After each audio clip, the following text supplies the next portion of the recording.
your toes. Now with your left hand, reach out and grab your nose. Say yeah, do a high five with your friend. Up high, down low, too slow, let's go.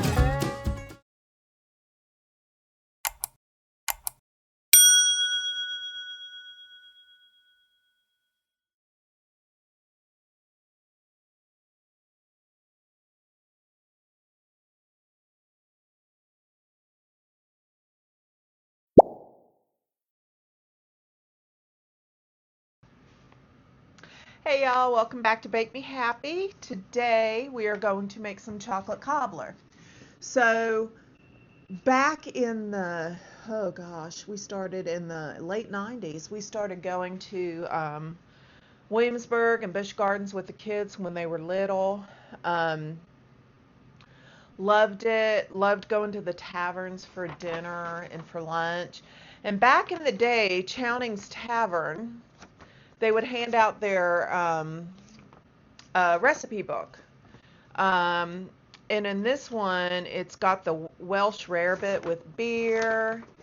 It's got Brunswick stew, bubble and squeak, potted spice crab, peanut pie, and apple cider cake.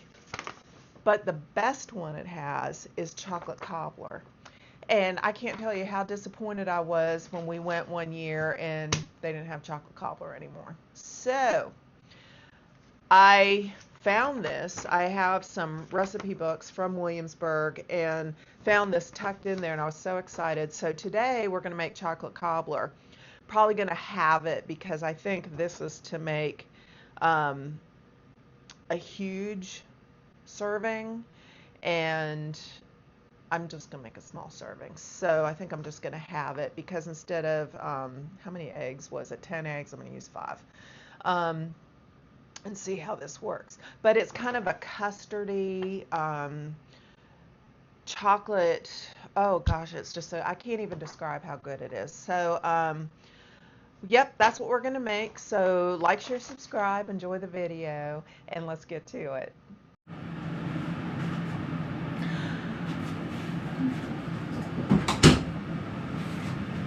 Okay, y'all, the first part of the cobbler, we need to make some chocolate cake.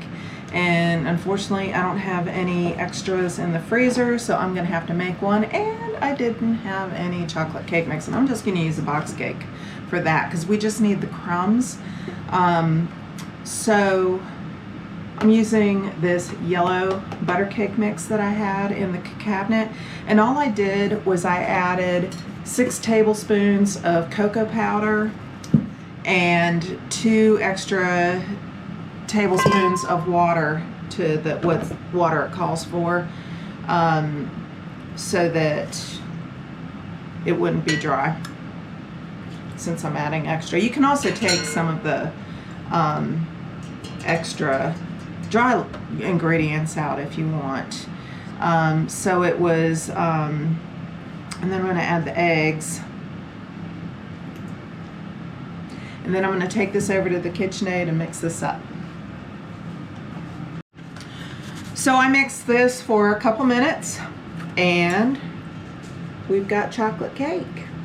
Very easy. I think I'm just going to buy, if I rarely use cake mixes, but I think I'm just going to buy the yellow butter cakes and just add the cocoa to it. And that way I have either or available. So again, we are making this Chownings Tavern chocolate cobbler, and I tried to find this recipe online and they say, unfortunately, Chownings Tavern does not publish its famous chocolate cobbler recipe. But actually they did, and it was probably about 20 some years ago that they did, and I've got it, and I will put it in the description for y'all in case you want to make it. I am having the recipe because I don't need that much. I made it once and it made a ton, I guess, for restaurant use, so I am having the recipe. So what I did is I took my cake circles parchment and put it in the bottom and sprayed some vegetable spray and lightly floured these pans.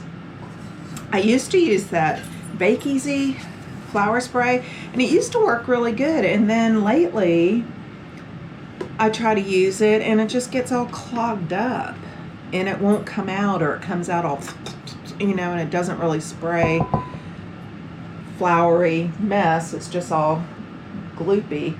So I thought, well, maybe it's old, so I got some new. It did the same thing. So I just use regular vegetable spray and flour. It's a lot easier. Now, I'm just making 2 pans of this because I only need 9 ounces of chocolate cake crumbs. And what I can do is I can freeze what I have left. Some people will crumble this up, mix it with some buttercream frosting, and make cake pops. I hate making cake pops. It's just too redundant. Just dip and decorate. Cupcakes drive me crazy too. I'll make cupcakes, but they drive me crazy too. I like where you could do a big cake and then stop and do a little bit of something different with it, or do a little if you get bored doing something. So, yeah, not a big cake pop thing. Though I did see that cake pop controversy, believe it or not, on Facebook, and I'm just, you know, some people just get really brave behind a camera and say stupid things. But anywho, I'm gonna pop these in the oven, and we'll be back to make the crumb topping for the cobbler. Okay, so we are going to make the crumb topping that goes on top of the cobbler, and I have 1.5 sticks of butter in here that's a little softened, and then it calls for 3.5 cups of flour, which I have, so I didn't use 3.5 cups of flour, and also 1.5 cup sugar divided, so I have that because half of it goes into the actual cobbler part, half of it goes into here. So it was 3/4 cups of, I just used all-purpose flour, and 3/4 cups of sugar, and I whisked that together, and a pinch of salt. So I'm going to pour that in here. I'm going to use my paddle attachment, and we're going to mix this up. We'll be back. Okay, so what we do next with this, as you can see, because the butter was softened, so it's not crumbly, nor should it be. Couldn't find my other paddle attachment. My other one was dirty with the chocolate cake mix, so I just used my pastry paddle, which I really like if you're doing pie crusts and stuff. It really cuts through and crumbles stuff. So KitchenAid attachment. So what I'm going to do is, after I get all of the butter mixture off of this paddle, I'm going to put this in the refrigerator for a couple hours and let it harden, and then you crumple it up for the top, but we have to let it harden first. So it seems like I'm always making recipes that has stages where you have to just wait, but this one's kind of easy. Anywho, we will be back when we start making the cobbler part, when this is ready, and finish up. Alright, we are going to take these 5 eggs and put them in my bowl. A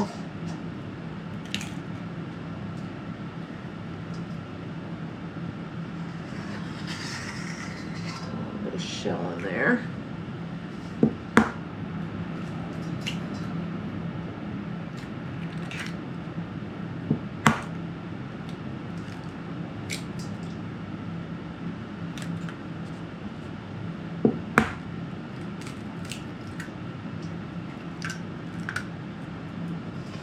And then I've got 1/2 cup of sugar.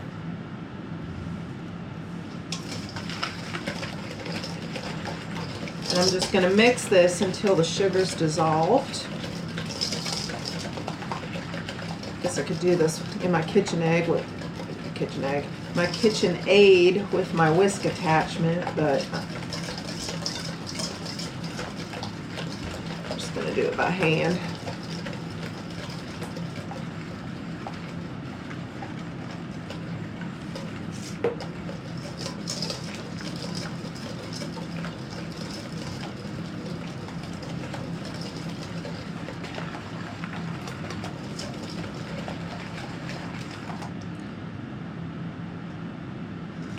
almost there. I'm just feeling to see if I feel any graininess. That's how I know that the sugar's dissolved. So it didn't take that much time. A bit more. Almost there.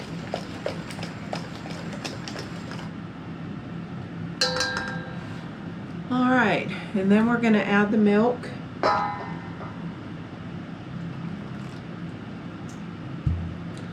I'm going to add a tablespoon of vanilla.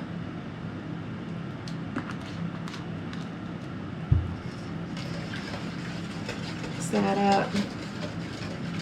I'm using the vanilla paste. I like using vanilla paste when I bake. I think it enhances the flavor. And then we're going to add the chocolate chips.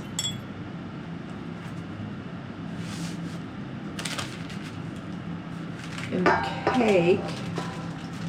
So this is that cake that we finally ground up. I'm going to get a spatula. And I'm just going to carefully fold this in.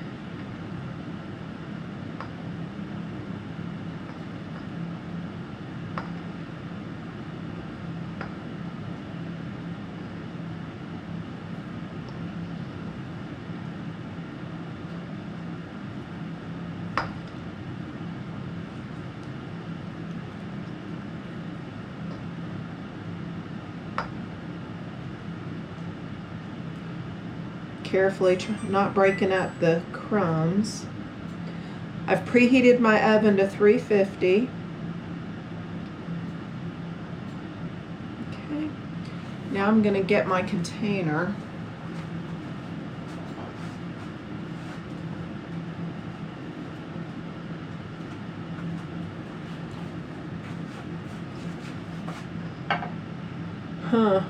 Let's see if this one will work. I might have to pour it into a larger one. Nope, that one's gonna work. This is perfect for me and my husband.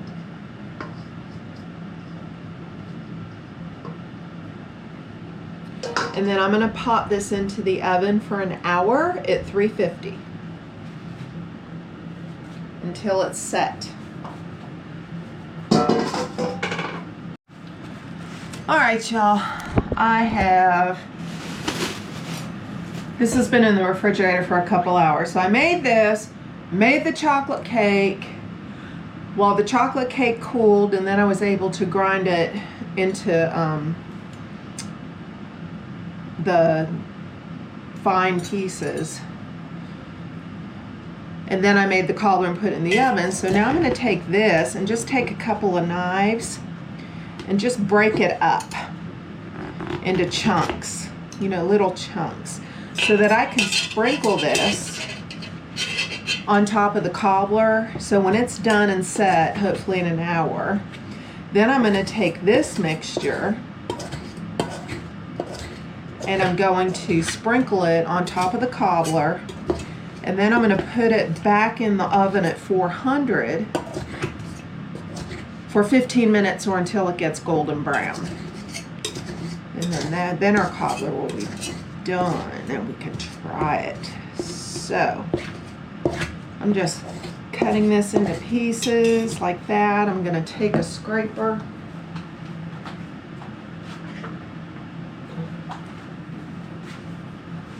Kind of scrape what I cut. I just cut little lines in the butter that was stuck on the sides, and then it just, when you use your scraper, it just comes right off into chunks.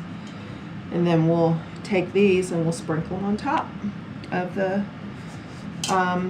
cobbler. So we'll be back when we do that. So this has been in for an hour. The knife comes in out clean. Knife coming out clean. So yeah, we're good. So we're gonna sprinkle our stuff on top.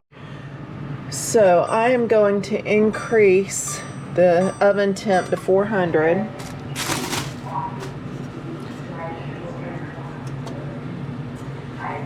And then I've got our topping here that I'm Getting all over the stove. And we're just going to sprinkle this all over the top. And then we'll put this back in the oven at 400. Cook it for about another 15 minutes until this topping is golden brown. I forgot to tell you, I forgot to add the vanilla to it when we initially made this, when I was filming. So I added a teaspoon of my vanilla paste to this topping, mixed it up some more, and then stuck it in the fridge.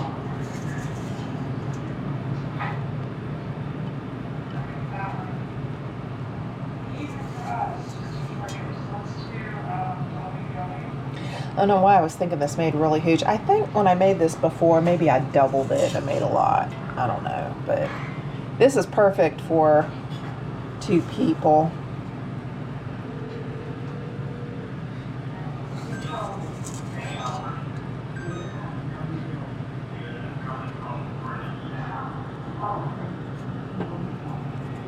Okay.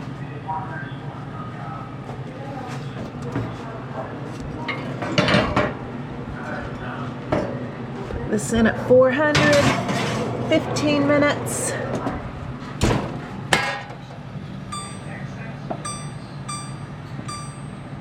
We'll see how it goes.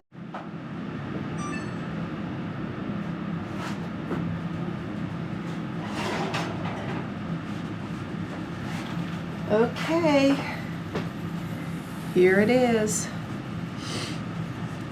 I am going to let this cool for about 10 minutes before I cut into it. I remember when they served this, it was hot. So this is nice and golden brown. And you've got the cake, or the custardy cake underneath. So I am so excited about this. So we will be back and cut into this. All right. What's that?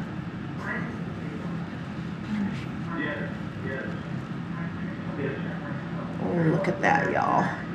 Oh. Look, look, look.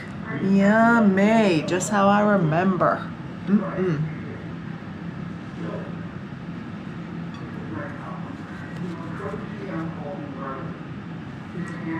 Alright, I'm going to get me a fork,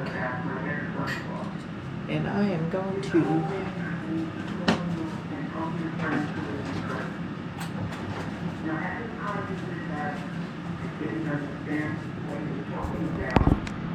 place this in front of y'all.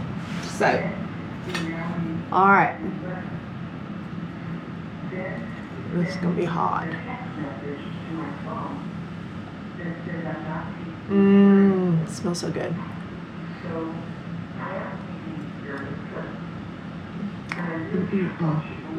Just like I remember. The cake, it's more like a custard, like a baked custard. Hot.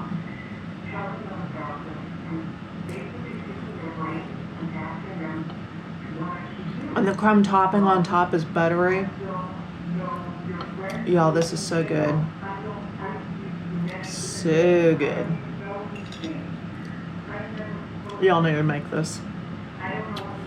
Chownings Tavern needs to start serving this again. Or one of those taverns needs to start serving this again. I don't know why they have great desserts and then they quit making them and then they end up having stupid desserts. But anywho, hope you enjoyed this. I'm going to finish this because it's going to help me fit into my mother-in-law, I keep saying that, my mother of the bride dress. But I am down 20 pounds, so cheers to me. Like, share, subscribe. Let me know what you think in the comment section, and we'll catch you on the next one. Have a great day.